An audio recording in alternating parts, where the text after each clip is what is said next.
you get that? 1 John 3 and 4. It's 1 John chapter 3 verse 4.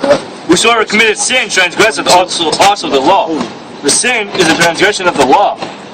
Sin is transgression of the law, so that's how we know what sin is. So when the scriptures referring to sin, that we sin no more, it's referring to breaking the law. That's the point. Alright? You got the definition? For holiness. Yeah. Yep. The word here. Second. Yeah, no, right? It's hagiasmos. Yeah, hagiasmos. It's consecration, purification, the effect of consecration. It says sanctification of heart and life. Sanctification, consecration, sanctification.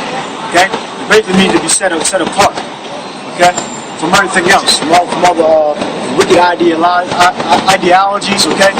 Wicked manners of life, wicked doctrine. Alright, that's how you become sanctified, that's how you become holy. Okay? By taking heed to the word. Okay, it goes back to a word pronounced in the Greek hagiazo. It says to render, acknowledge, to be venerable or hallowed, to separate from profane things and dedicate to the Most High. There you go. Well, read the scripture, man. 1 Peter 4:17. Therefore, to him that knoweth to do good and doeth it not, to him it is sin. Like smoking cigarettes and eating fast food. Read that again. 1 Peter. But they don't know. Therefore, to him that knoweth to do good and doeth it not, to him it is sin. To him it is sin. Okay. So you can read you a commandment, okay, which is easy for you to keep, and you don't do it. That's sin. Oh, that's sin. That's sin. You read James? Porter again? James 4:17. Therefore, to him that knoweth to do good, yeah, it is James. Yeah. And doeth it not, to him it is sin. To him it is sin. Okay, that's plain. Okay, that's plain. So you know to do good because I'm telling you. Okay? I'm telling you that in the scripture. I'm telling you that in the word of the Lord. Give me Romans 7:12. I'll tell you. Romans 7:12. I'll tell you more. I'll tell you more. These women wearing pants. They know they ain't supposed to wear pants. And they wearing the dress. Romans chapter 7 verse 12. Wherefore the law is holy, and the commandments holy, and just and good. 14. Verse 14. For we know that the law is spiritual, but I am carnal, sold under sin. So we're the ones that are weak. Okay, so the scripture just clearly told you that the law is good and it's just. And look at the word just for me. So you can't say it's not. Well, look at the word first. A lot of people say that the law is referring to just the commandments that Yahweh Shai spoke. Well, Yahweh Shai, so-called Jesus Christ, and the Most High, they're in one accord. They're speaking the same thing. Okay? So anything that Yahweh Shai is speaking, the Lord is backing him up on it, and vice versa. Okay, two walk together, can they be agreed? That's exactly. So Yahweh sent Yahweh Shai down, Jesus Christ, to suffer for the sins of Israel. Alright? The Lord didn't come down and start his own program and start making up his own commandments.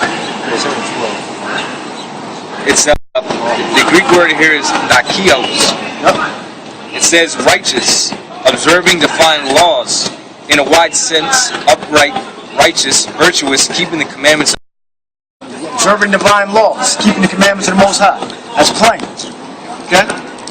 So when the scriptures say about the law, it's referring to the so-called Mosaic law. Okay? Yeah, I just want to read the second one. It says innocent, faultless, guiltless. Doesn't the scripture say we're supposed to appear innocent? Yeah, because we'll be covered with the commandments of Yahweh. Say again? Yeah, that scripture is read in Revelation 16 about keeping his garments. You know? This is 1 John chapter 5 verse 3. For this is the love of the Most High, that we keep his commandments, and his commandments are not grievous. And he has the word for grievous. Comes from the Greek word baros, means heavy in weight, metaphorically burdensome, yeah, so the commandments are not heavy in weight. Okay, Matthew. Yeah, you know I'm going to read out, right? No, it's 10 or 11. Yeah, you have a question? Yeah. What's this about? Well, I mean, all right. Well, first we got on there. You got Wicked News. It says, somebody read that. I can't see it. Breaking news flash. This is not the image of Jesus Christ. Okay, yeah. All right. And then you got scriptures. And I don't know if you can see that right there, but it says this is Cesare Borgia. He belonged to one of the Renaissance's first prime family. Yeah. Basically, he comes from the son. He comes from the father, Pope Alexander VI of Rome. Basically, that's when the so-called white man started coming back in town, and they started putting these images up because prior to this era, they actually already had black images up. They had more images that looked like this of Jesus Christ, or who you know as Jesus Christ. All the images didn't look like this. Right, but that's the other thing that you say. Nobody knows about that. That's not true. There was a record of what he looked like. And to say nobody knew is a lie because the disciples knew what he looked like.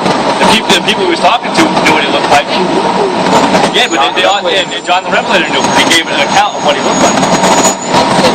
Yeah, see the one, woolly hair. And you can tell right there off the bat that his hair is not wool. You know, that's a big lie. But I guess And what- people correctly I mean, definitely find out about it. yeah, but We have faith in the work. Yeah, We have faith in the work. Yeah. So yeah, we don't believe that. Well, we're gonna know we don't have to someday. wait. We have We don't faith have to wait till it's- that day to find it out. Okay? We're just waiting till that day to find out the work of Phillips. But what he looks like, that's already in the record already.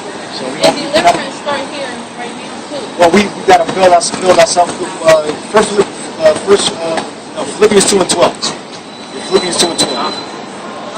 Well, I We also not This is Philippians 2 and 12. Read out the whole book. Wherefore, my beloved, as ye have always obeyed, not as in my presence only, but now much more in my absence. So, not in my presence only, but much more in my absence. Okay, meaning that when the teacher isn't there to be teaching, you're supposed to continue in his words.